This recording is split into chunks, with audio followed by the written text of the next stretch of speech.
Hello बच्चों, let's see the question. The question says salmonella typhosa causes. तो यहाँ पूछा गया जो साल्मोनेला टाइफोसा है वो क्या कॉज करता है। सबसे पहला ऑप्शन है an acute infection of intestine that cause the high fever and weakness. Second है enlargement of spleen and pain in the stomach. Third is the rose coloured rashes on the body and fourth is the all of the above.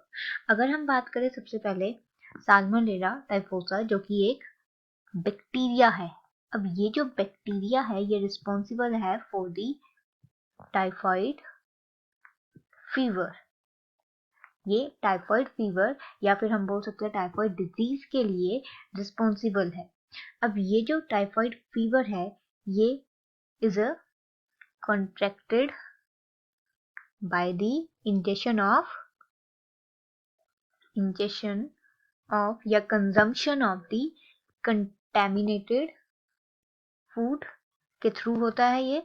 अगर हम contaminated food या water को drink करते हैं तो उसकी वजह से जो है हमें टाइफाइड फीवर होता है।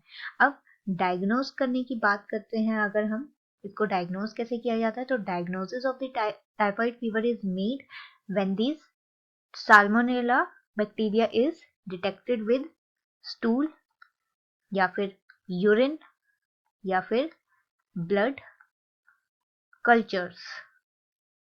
और ये जो टाइफाइड बैक्टीरिया के डायग्नोज करने के लिए टेस्ट किया जाता है उसे हम बोलते हैं विडॉल टेस्ट।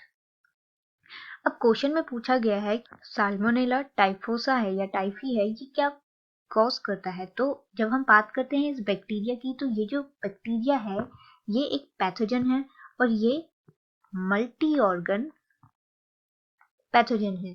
इसका मतलब कि ये बैक्टीरिया मल्टीपल ऑर्गन्स पे अटैक कर सकता है, सच एज ये हम बोल सकते हैं मल्टीपल ऑर्गन्स में लीव कर सकता है, ग्रो कर सकता है और मल्टीप्लाई कर सकता है। और वो मल्टीपल ऑर्गन्स है सच एज lymphatic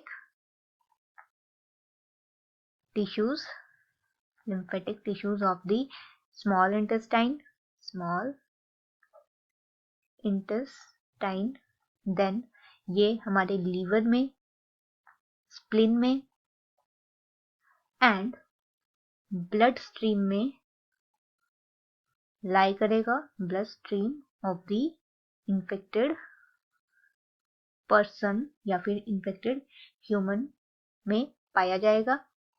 इसके अलावा अगर हम बात करें तो ये जो बैक्टीरिया है ये क्या कॉज करता है, ये इन्फ्लामेटरी डिजीज है एक किस्म से। तो ये इन्फ्लामेशन करेगा और एनलार्जमेंट ऑफ स्प्लिन के लिए यही बैक्टीरिया जो है रिस्पॉन्सिबल होगा। तो हम बोल सकते हैं स्प्लिन की इन्फ्लामेशन या एनलार्जमेंट भी जो है साल्मोनेला टाइफी ही कॉज करेगा। इसके अलावा ये जो बैक्टीरिया है ये कॉज करता है rashes on the body parts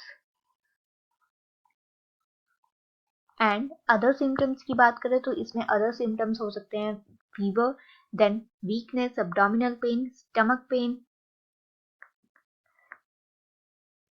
along with the vomiting। तो यहाँ पे जब हम ऑप्शंस की बात करते हैं हमारे पास क्या क्या ऑप्शन दिए गए हैं। पहला है an acute infection of intestine that cause the high fever and weakness, ये हमारा करेक्ट होगा। Then enlargement of spleen and pain in the stomach, तो हमने देखा यहाँ पे स्टमक पेन है और एनलार्जमेंट ऑफ स्प्लीन भी है। Then rose the coloured rashes on the body, तो हमने देखा ये यहाँ पे ये जो है रिस्पॉन्सिबल है रैशेज के लिए ऑन दी बॉडी। तो उस पे हमारा राइट आंसर होगा ऑल ऑफ दी अबव।